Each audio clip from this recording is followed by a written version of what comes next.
And welcome to the Core Connection. I'm Mira Rubin here with you on Enlightened World Network. And today's topic is subtler energies, the forces that may be at work around us that we can actually shift and change to create greater balance and more alignment. So it should be a fun conversation. But before we get started, let's take a minute or two to get present. Let's take a deep breath in through your nose and hold it.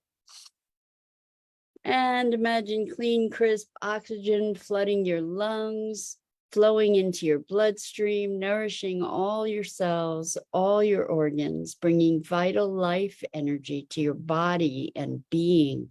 And as you exhale any tension, stress, negativity, fatigue. And now let's take another deep breath in through your nose and hold it. This time, imagine brilliant, bright light, lighting you up from the inside out, illuminating, electrifying, and energizing all your cells, your molecules, your electrons, creating a brilliant beam of light and energy from your heart out into the world. And as you exhale any remaining tension, stress, negativity, fatigue. And now let's press our palms together, vigorously rub your hands together to feel the friction, the temperature, the pressure, the motion, the tickling and tingling when you stop. And allow all those sensations to bring you present right here, right now, into this remarkable physical form that enables you to experience life. Welcome, welcome, welcome. So good to be here with you this morning. So it looks like we may not be showing up on Facebook, and I don't know why that is. Let's see. I don't know what Restream seems to be working. And let me see if I quit the Restream chat and come back. Maybe it'll help.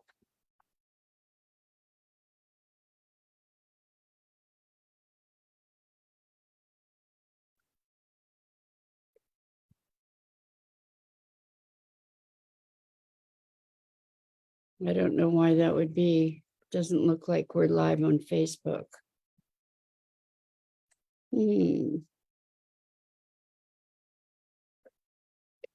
Let's see. Maybe we are. Let me check again. There we are. Okay. But I'm not seeing any comments. So just by the way, if you're commenting and I don't respond to your comments, it's just because I don't see it. So, oh, there we are. Good morning, Dido. Good. So I know we're live. I really appreciate that. Thank you. So today we're talking about subtler energies. And this is coming from a exercise sort of that I engaged in all of yesterday. So I have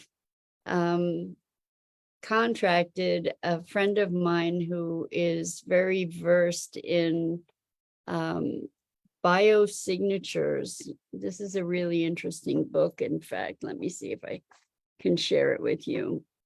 Biogeometry signatures.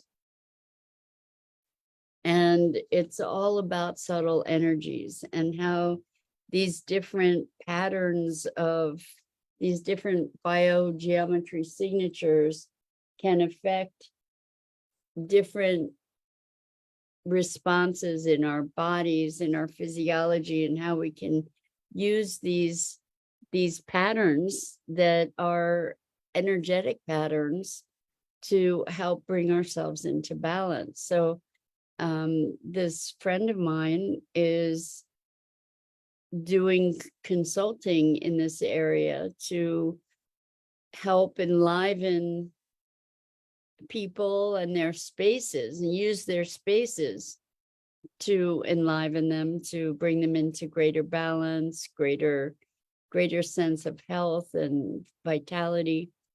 And so I have been using, there are different energy tools that are used to help bring these things in balance. And well, you know what? It's not unfamiliar. If you think about feng shui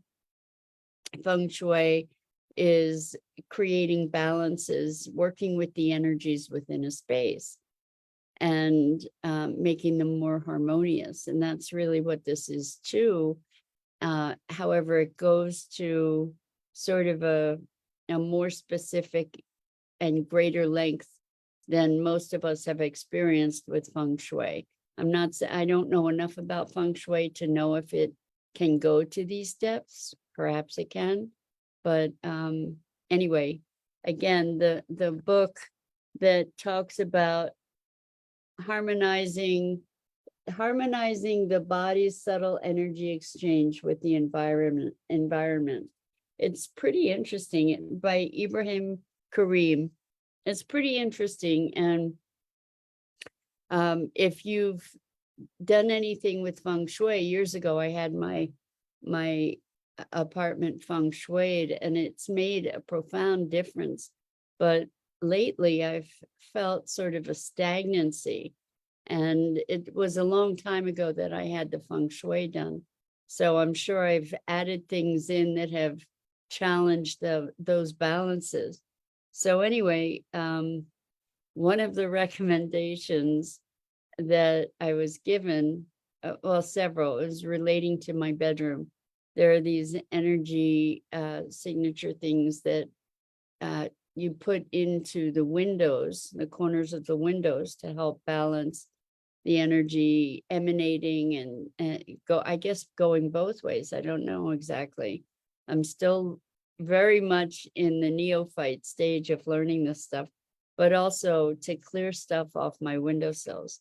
So my windowsills were acting like extra shelves in my home,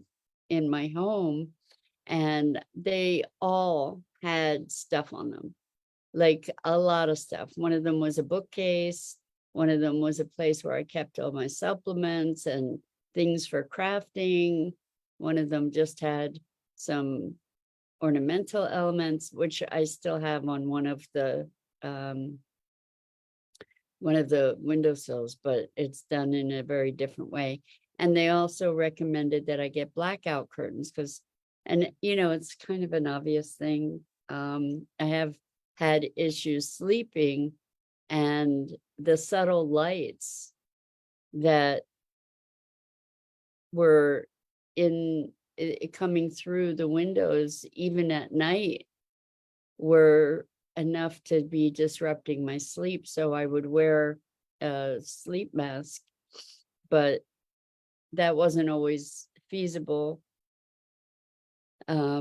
because of the temperature in the room, and I would sweat, whatever.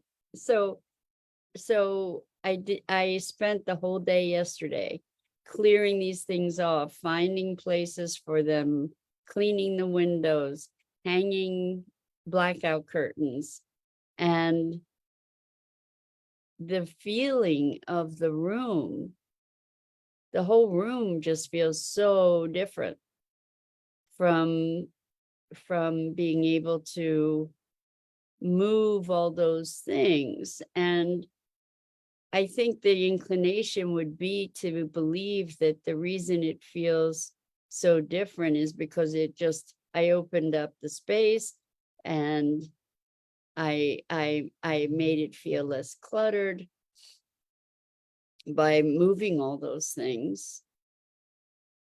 But what if, and this is what I tend to believe, that it's not just the change itself, the vitality of change that is inherent with change, but what if according to these, to biogeometry, what if the relationships between things, the geometric relationships between things, has had a profound impact? So one of the cures, like you would think about cures in feng shui, if you're unable to, completely get rid of things on a surface, for example, is to shift the rotation of it. And why would that make a difference? But it does. So years ago, I took a course. I'm trying to remember what his name is. Hold on one second. I'm going to see if I can find this. So Richard Bartlett. Okay, this is really, really interesting. So Richard Bartlett was a chiropractor, and he started working with matrix energetics as something, is what he developed, actually. Good morning, Rosalind. Welcome. So good to have you here with us this morning. I missed you at the beginning of the day, and I wasn't sure if we were live till Dido tuned in. It's great to have you with us. So I took a course with him, and we're looking at how part of what was going on with the work that he was doing was actually subtle manipulations of space and objects. And we did an exercise, and it was wild. It was wild how when we moved certain objects, placed certain objects, and then subtly changed their rotation, it dramatically shifted the energy, so much so that I remember there was one thing that we moved, and as soon as we moved it, I literally fell down. It was crazy. It was wild to have that profound an experience of the relationship of objects to one another on energy and interdimensional energy. It was wild. And I don't know that had someone told me, I would have believed it. I would have entertained the possibility, but had I not experienced it myself with such a dramatic reaction, I don't know that I would have believed it. And yet, even with that profound experience, somehow I forgot, or somehow I still have a little bit of skepticism around the power of placement. And it's funny, it's funny to say that, because I have these little collections of sort of altar pieces around my house. They're not, I don't know if I don't worship at them, I don't pray at them, but these collections of objects, like little statue of Buddha, perhaps, and a whole bunch of different minerals, crystals, and such around it. And they're beautiful. And the thing is that I do carefully place all of those objects in relation to each other. So I guess on some deeper level, I'm still quite aware of the power of placement of these things and the angles that they relate to each other from. It's really, really fascinating that we do have the capability to attune ourselves more closely to these relationships. And when people have a deeply adverse reaction to clutter, for example, it may be that it's not just visual. I mean, it's likely that it's not just a visual discomfort that they experience, but an energetic discomfort as well. It may be that they're tuned into that energy in a way that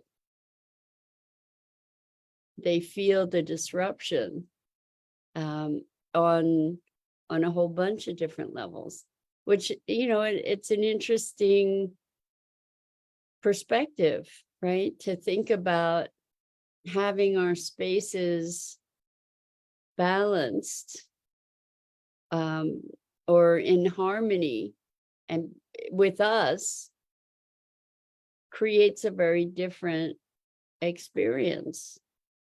And it's good morning, Robin. Welcome. So good to have you here with us. We're talking about subtler energies, like the energy of spaces, and how having our spaces balanced and harmonized impacts our being and even our physiology. And when there are disruptions in the space, they can make it harder for us to concentrate and to be productive, harmonized, aligned, all of those things. So I invite you to play with it because it's a fascinating awareness to cultivate. And I'm in a place where I'm getting deliberately working to become more attuned to energies and different dimensions of energy and consciousness. And so it was interesting because when my friend said, you need to get everything off the windowsills in your bedroom, and I was like, no way, that is not happening. There's no way that's going to happen. And yesterday it just occurred to me to do it. And one of the bigger motivators was putting up these blackout curtains, because there wasn't really a way with the things on the windowsill when I was using them as shelves. There wasn't really a way to be able to have the curtains work. And I am prioritizing sleep, quality of sleep and quality sleep more these days because it's been such an issue for me. Dido says, just curious, Dido here, what about plants on windowsills? I know, right? So in my office, I have a big plant on my windowsill. Like, so there's no way the stuff in my office is coming off the windowsills because I have a big plant and some sculptures, and then in another window I have an air conditioner and some sculptures, and another window. I mean, I have an exhaust fan for doing the encaustic work I do. So there's no way that stuff is coming off the windowsills in my office. My bedroom, I was able to do it, which is, I'll find out, Dido. I think there are corrections that can be made for plants on windowsills. But they also had me put these energetic tools in the corner of the windows. And we're supposed to be reevaluating things. We just are a little challenged in setting up a follow-up appointment. But I'm really, really glad I wasn't able to have that follow-up appointment before I got to do what I did in the bedroom, because it's very dramatic. It's a very, very dramatic difference. So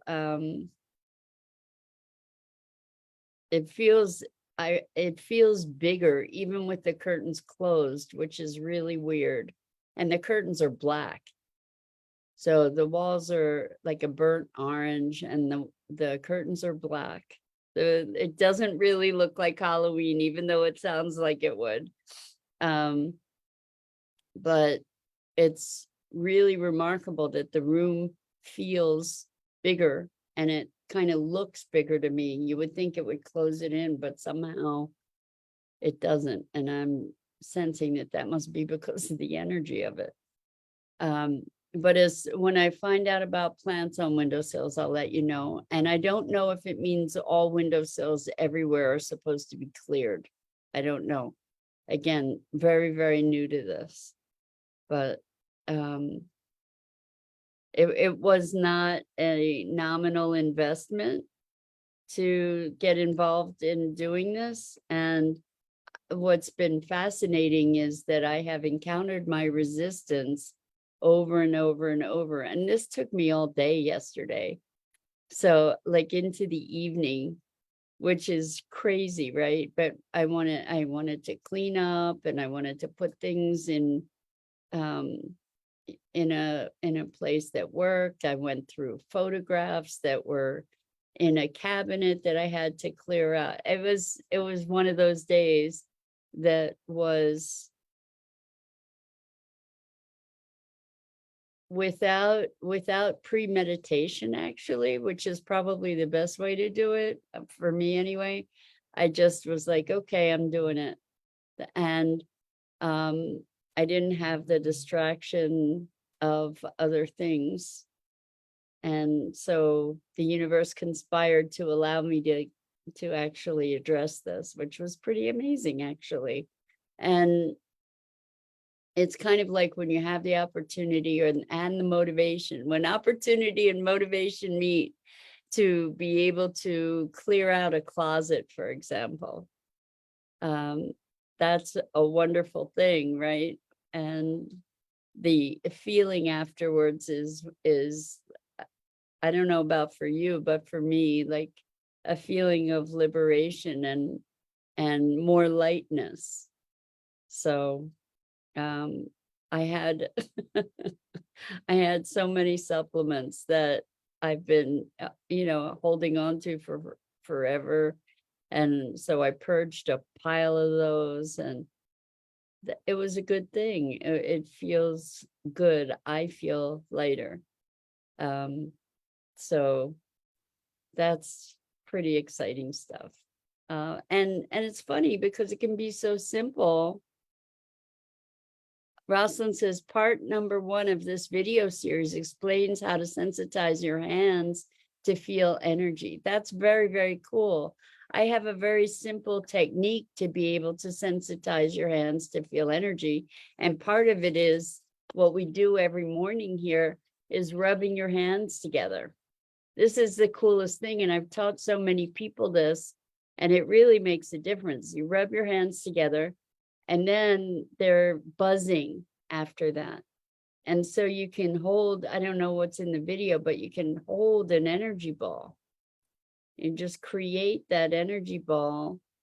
And slowly, as you compress it, you can feel the resistance, and you can then try to enlarge it slowly, and you can feel it expand, and keep playing with the size of it. And if there's another person around, you can have them pass their hand through, and they'll feel the energy. Plants love this energy. And you can use it to help heal plants. You can use it to heal other people, to move energy. So here's the trick, and this is really important. And I started out with all of this other dimensional stuff. You actually can probably feel the heat in your hands. You might feel like a magnetism, a buzzing. But I started out with all this transformational stuff with energy work. And you might also feel your hands getting hot. And so the thing is, you don't want to be using your energy. And this is an important thing, because if you're expending your energy, what's going to happen is you're going to think about it. You could be like creating a vacuum, right? So that you're putting out all this energy, and as you have put that energy out, then when you're done, you're sucking in energy. that's somebody else's energy potentially. And it's not uncommon that lots of healers get afflicted with all kinds of conditions after working on other people. And it's because what you need to do is be a channel from above, from the skies above, from the earth below, and allow that energy that you're pulling in from the universe to move through your hands. So you become a hollow bone. The hollow bone allows all that energy to come through you, and you're a funnel for it. And you just want to be able to move that energy and allow the energy and the person receiving the energy to do the healing. It's not you, it's a vehicle. You're a vehicle of it. And at least that's what I've discovered over years and years of working with this, is that's the safer way to do that, because then you're also healed and empowered with that energy of the universe moving through you. And you're not creating a vacuum of any sort. So you're just allowing all this amazing energy to be moving through you to the other, and that then they can receive that as they choose.